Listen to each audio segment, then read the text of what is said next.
Regardez ces images et posez-vous la question, que se serait-il passé si l'Iran avait armé un de ses missiles balistiques avec du nucléaire? Je ne vous dis pas que nous sommes en train de rentrer dans une guerre nucléaire, pas du tout. Ce que je vous dis, c'est que pour l'armée israélienne, qui a pour vocation à défendre sa population, les leçons vont faire mal, très mal. Ce sont environ 200 missiles balistiques qui ont été tirés et qui, en l'espace de 10 à 15 minutes, sont arrivés proches du territoire israélien et ont touché le sol israélien pour un certain pourcentage. Ce que je vous propose dans cette vidéo, c'est de revenir sur 8 points. Le premier étant pourquoi cette attaque de la part de l'Iran contre Israël. Le deuxième étant le renseignement américain qui, encore une fois, avait raison, et ainsi de suite. Nous allons aller dans l'ordre chronologique afin de comprendre exactement ce qui s'est passé avec comme objectif, comme état final recherché, de vous permettre de vous construire une connaissance technique de la situation afin de mieux comprendre les informations que vous allez voir passer toute la journée et toute la semaine, mais également petite prise de recul et petite réflexion sur quelle pourrait être la réaction israélienne face à l'Iran. Allez, on attaque tout ça juste après le jingle. Alors comme vous savez, chez Débrief, on prend les méthodes de l'aviation, militaire ou civile, et on les adapte à votre industrie, et votre événement sert de support pour qu'on explique tout ça à vos collaborateurs. Donc on fait ça sur des formats avec beaucoup de personnes, des grands groupes ou des groupes plus restreints en mode formation professionnelle, mais toujours avec nos fidèles alliés, les simulateurs de vol. Et pour s'assurer que les avions sont bien chauds avant que vous preniez les commandes, en plus, on vous échauffe les moteurs. Allez, à très vite dans votre événement et fly safe.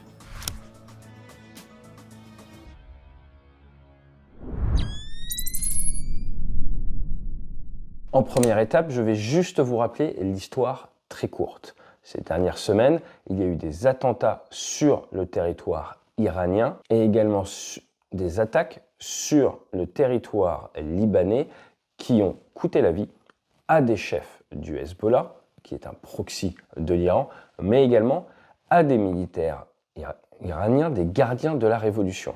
Donc, en Iran, vous avez le gouvernement avec son armée et vous avez les gardiens de la révolution qui, eux, sont une faction séparés, si je puis dire, avec leur propre chaîne de commandement, leur propre matériel, et qui, d'un point de vue, on va dire, militaire occidental, sont beaucoup plus extrêmes que l'armée iranienne classique. Leurs officiers supérieurs sont souvent conseillés ou retrouvés dans certains pays. Vous pouvez les retrouver par exemple au Yémen, vous allez les retrouver en Syrie, vous pouvez les retrouver également en Irak ou en Liban, et leurs chefs sont souvent ciblés, que ce soit par les Américains ou par les Iraniens. Dans tous les cas, l'Iran a décidé d'attaquer, et contrairement à l'attaque précédente du 13 avril dernier, où il y avait eu 120 missiles balistiques, 170 drones et 30 missiles de croisière, eh bien ce coup-ci, ce sont près de 200 missiles balistiques, donc les plus efficaces, qui ont été envoyés d'un coup avec une volonté quand même de saturer. Autre différence avec le 13 avril, les forces occidentales avaient été prévenues à l'avance, des avions de chasse patrouillés attendaient l'attaque, alors que là, le préavis était beaucoup plus faible. On se retrouve donc avec les Américains qui ont cette capacité de renseignement à voir que les sites de lancement sont en train d'être activés, qui préviennent dans la journée, et ça sort en source ouverte, qu'une attaque va avoir lieu. Réaction des Israéliens, très intéressante. On se retrouve avec des images Flight Radar qui nous montrent que leur flotte d'avions ravitailleurs est en l'air. Est-ce parce que tous leurs chasseurs décollent également? Est-ce pour protéger les tankers qui permettent de donner l'allonge nécessaire aux chasseurs à faire des attaques vers le Yémen, mais également attaques possibles vers l'Iran? Dans tous les cas, c'est un petit peu comme avec les sous-marins nucléaires lanceurs d'engins. Des fois, là où ils sont le plus en sécurité, c'est en l'air ou au fond de la mer. Et donc, ce n'est pas un hasard, je pense, si on se retrouve avec tous les avions importants, les HVU, les High Value Units, airborne, au moment où l'attaque est lancée. N'oublions pas que les Iraniens font la guerre depuis de nombreuses années, que professionnellement ils sont très efficaces. Personnellement, si j'avais été grand général de l'armée de l'air, je pense que j'aurais fait la même chose. Là où leurs avions sont le plus en sécurité lors d'une attaque balistique iranienne, c'est en l'air. Et d'ailleurs, rappelez-vous, dans Au-delà de l'Ukraine, le livre qu'on a sorti sur l'Ukraine, eh bien, on disait que le talon d'Achille des avions modernes, c'est quand ils sont au sol. En numéro 3, nous avons le départ des missiles, donc départ de missiles qui ont été envoyés par salve. Vous voyez des images tournées depuis des avions de ligne, des images tournées depuis le sol. Les Américains peuvent tout de suite savoir d'où partent les missiles grâce à la source de chaleur, ou sinon grâce au recoupage d'informations, vous pouvez arriver à savoir où se situent les sites de lancement. Et c'est plus que probable que les Israéliens aient les informations à l'heure actuelle. Point important, la dernière fois nous avions missiles balistiques, missiles de croisière, drones. Ce sont 3 types de vecteurs différents. Le missile balistique part et monte dans l'atmosphère et il va monter à haute altitude, très très haute altitude, et ensuite il va redescendre avec beaucoup d'énergie, beaucoup de vitesse. Il va arriver bien plus rapide qu'un missile de croisière ou qu'un drone. Donc nous ne sommes pas du tout sur les mêmes trajectoires, pas du tout sur les mêmes intercepteurs possibles. J'entends dans les chaînes d'information continue que l'on nous parle du dôme de fer. Nous allons voir juste après que le dôme de fer n'a pas été conçu contre des missiles balistiques. Il a été conçu contre des obus de mortier, contre des roquettes et pourquoi pas contre certains drones. Mais ce n'est pas du tout la même trajectoire, ni la même cinématique, ni le même type d'explosion qui doit avoir lieu pour réussir à arrêter un missile balistique qui vous arrive de l'espace à très haute vitesse. Donc c'est pour ça qu'on parle de 10-15 minutes, c'est parce qu'en fait ce sont comme des lancements de fusées, des Ariane si vous voulez, ça part en haut, ça monte, ça prend l'énergie potentielle de pesanteur, de la hauteur, et après ça redescend très très fort. La dernière fois vous aviez des drones, donc les petits drones qui vont à quelques centaines de kilomètres heure, c'est facile à intercepter, enfin, ça se détecte pour un chasseur et vous pouvez aller l'intercepter, vous avez le temps. Missile de croisière, Mach 0,7, 0,8, c'est la même chose, c'est comme un avion qui se déplace, vous pouvez le détecter, l'intercepter, ce n'est pas du tout la même chose. Donc en numéro 3, nous avons des interceptions avant Israël. Donc interception probable déjà annoncée par les Américains grâce aux navires dont nous avons parlé déjà depuis 3 semaines qui sont là, qui attendent avec des standards de missiles SM-2, SM-3 qui permettent d'aller chercher les missiles balistiques. Donc le missile balistique commence à monter, il est détecté. Ensuite, vous allez le chercher lors de sa phase de redescente. Et comme ça, eh bien, vous pouvez essayer de le détruire. Donc les Américains ont à minima détruit 12 missiles balistiques grâce à leurs frégates qui sont là, qui se font le fameux bouclier antimissile. Les Jordaniens ont également annoncé avoir intercepté plusieurs missiles et je me pose la question du côté de l'Irak. Comme vous le savez, les Américains dans la région ont été attaqués plusieurs centaines de fois. Ils ont ramené des systèmes Patriot. Le système Patriot a des capacités anti-balistiques et donc il est plus que probable que les missiles Patriot aient ouvert le feu pour essayer de protéger également Israël. Dans tous les cas, le président Biden a annoncé qu'ils ouvriraient le feu pour protéger Israël. Donc maintenant, vous avez les missiles restants qui arrivent sur Israël. À partir de là, vous avez 4 niveaux de défense. Dans un premier temps, vous avez les missiles Arrow. Ensuite, vous avez les missiles Patriot. Ensuite, vous avez la fronde de David. Et ensuite, vous avez le dôme de fer. Ce sont différents étages de protection. Et comme je vous l'ai dit, le dôme de fer, dont on entend beaucoup parler actuellement, qui a une capacité à savoir si la roquette va tomber dans une zone habitée ou non avant d'ouvrir le feu, travaille à des vitesses qui ne sont pas celles du missile balistique. Je ne dis pas qu'un missile du dôme de fer ne peut pas intercepter un missile balistique. J'ai envie de vous dire, dans les choses militaires, tout est possible, mais ce n'est pas sa fonction première et il y a d'autres niveaux d'interception qui doivent avoir lieu avant. Donc le missile Arrow. Il y en a 3 versions. Actuellement, vous avez le Arrow 3 qui notamment a été utilisé en avril dernier. On est sur du gros missile. Ça fait du quasi 3 tonnes au lancement, 1 tonne 3 pour le missile. Ça a été fabriqué par Israël, les États-Unis et même les Indiens ont un petit peu participé. Vous allez pouvoir atteindre des vitesses de l'ordre de Mach 9 et surtout avoir 90 à 150 km de portée. C'est très efficace, voire même apparemment plus efficace que le Patriot contre du balistique. Donc c'est avec du Arrow que vous allez normalement commencer à ouvrir le feu contre des missiles balistiques qui arrivent d'Iran. Ensuite derrière, comme vous le savez, les Israéliens ont des missiles Patriot. Donc derrière, ou quasiment en même temps que les Arrow, ce sont les missiles Patriot, les MIM-104 qui vont pouvoir engager les missiles balistiques.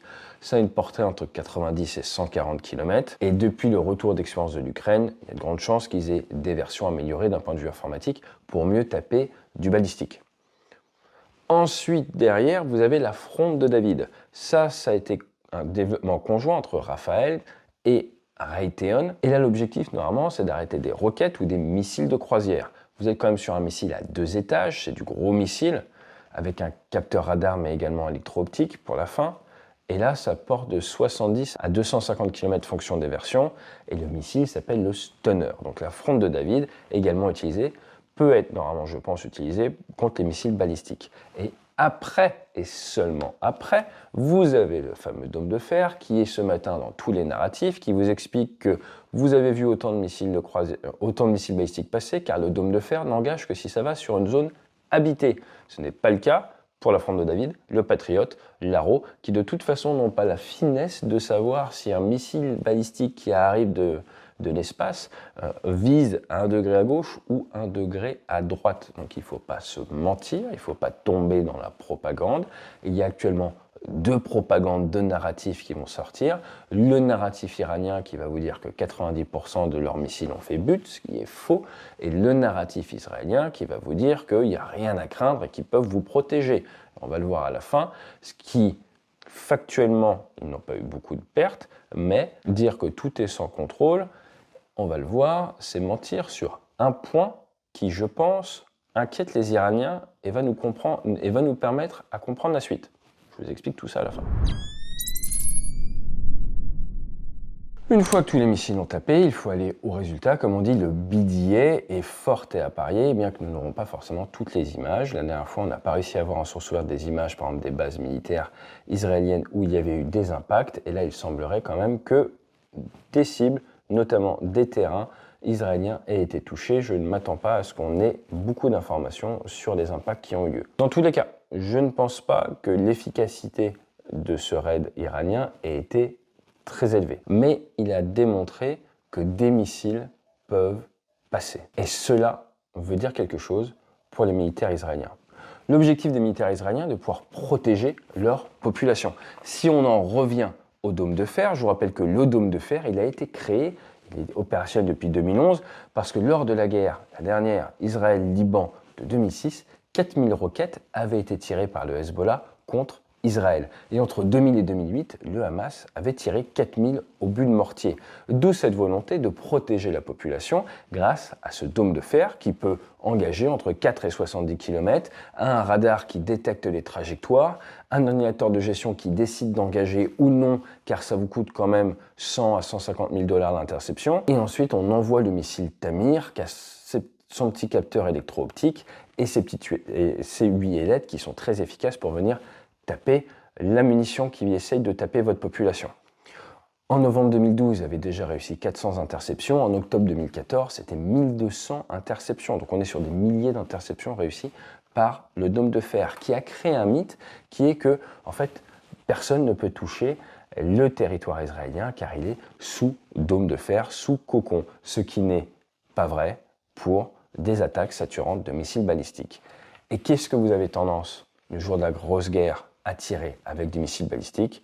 Eh bien, de l'armement nucléaire. Et entouré de pays qui ont juré de détruire Israël, la préoccupation principale des militaires israéliens est de permettre à leur pays de survivre et d'éviter de se prendre une bombe nucléaire.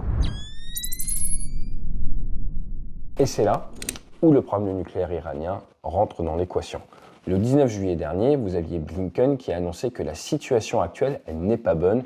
Il parlait du programme nucléaire iranien. Le début mai dernier, l'AIEA estimait que les Iraniens disposent de 6201 kg d'uranium enrichi, là où s'ils avaient respecté les accords de 2015, ils devraient en avoir 202 kg. Et donc, qu'en mai dernier, les Iraniens avaient capacité déjà à fabriquer à minima 2 armes nucléaires. Et alors que tout le monde s'inquiète d'une éventuelle utilisation d'armes nucléaires par les Russes contre l'Ukraine, je pense que dans les réunions aux États-Unis, la vraie peur, la vraie tension, le vrai sujet est plutôt la peur de voir des Iraniens utiliser du nucléaire contre les Israéliens. Car l'impact serait beaucoup plus fort, car autant Israël étant un petit pays, c'est beaucoup plus facile de se défendre et d'essayer d'avoir un dôme de fer, autant l'impact, ne serait-ce que d'une explosion nucléaire sur le territoire, peut être énorme.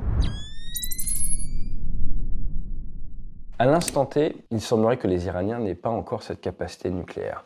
Je vais vous rappeler ce qui est marqué dans le Talmud. Face à celui qui vient te tuer, lève-toi et tue le premier. Lève-toi et tue le premier étant d'ailleurs le nom d'un livre très intéressant qui revient sur plus de 2000 assassinats ciblés de la part des services secrets israéliens un petit peu partout sur Terre, y compris en France. À partir de là, quand les Israéliens disent qu'ils vont réagir à cette attaque, eh bien on arrive au point d'après, que peuvent-ils faire? La riposte israélienne en A pourrait être par exemple concentrée sur les gardiens de la Révolution. Nous l'avons vu, c'est une faction légèrement différente et certaines sources disent que c'est eux les responsables de ces tirs de missiles balistiques. En numéro B, il pourrait très bien décider de cibler le gouvernement iranien afin d'avoir un impact politique à l'intérieur du pays. En numéro C, il pourrait forcément viser le programme nucléaire iranien et en profiter pour essayer de s'acheter du temps, car on voit que depuis un an, leur stratégie a l'air de s'acheter du temps. Ils savent qu'ils ne vont pas gagner la guerre infinie à court terme, mais ils cherchent à s'acheter du temps, s'acheter 10 ans, s'acheter 15 ans, en rentrant dans Gaza, en rentrant dans le sud Liban, et essayer comme ça de se prendre un créneau de 5 à 10 ans où l'adversaire ne sera pas en capacité à trop les impacter. Maintenant, l'Iran a des capacités à gêner énormément les Occidentaux, à gêner les exportations de carburant. Il y a le détroit d'Ormuz. L'Iran est un pays qui, contrairement à Israël, dispose d'une gigantesque profondeur stratégique. Regardez cette carte, c'est un très grand pays, un pays très montagneux. La montagne réduit forcément l'impact militaire que peuvent avoir des armes très puissantes et permet également au personnel, aux militaires de se cacher. On voit mal Israël essayer d'envahir l'Iran ou l'Iran essayer d'envahir Israël. Alors, quelle forme pourraient prendre ces attaques? D'un côté, missiles balistiques, drones, missiles de croisière. De l'autre côté, des raids en profondeur avec des chasseurs qui viennent délivrer de l'armement en Iran sur certains sites stratégiques. Maintenant, attention, vous l'avez vu pour Gaza, c'est un tout petit territoire, c'est juste à côté des bases israéliennes. Et pourtant, après des mois et des mois de bombardements, l'état final recherché, éradiquer le Hamas, n'est pas forcément atteint. Donc vous doutez bien qu'aller porter le feu à près de 2000 km de leur base, en devant en plus éviter le survol peut-être de multiples pays, ça va avoir un énorme impact sur l'armée de l'air israélienne. Cela va peut-être même nécessiter l'aide d'avions ravitailleurs américains présents dans la région. Bref, ce n'est pas simple. Et c'est pour ça également qu'il y a peut-être l'option qui pourrait arranger les Iraniens, qui est qu'après une réponse des Israéliens, les tensions redescendent. Une autre option pourrait être qu'Israël a conscience depuis maintenant plusieurs mois de ses talons d'Achille et de sa vulnérabilité face à une attaque balistique nucléaire iranienne. À partir de là, leur objectif numéro 1 est, et c'est normal, d'empêcher l'Iran d'acquérir cette capacité de première frappe nucléaire.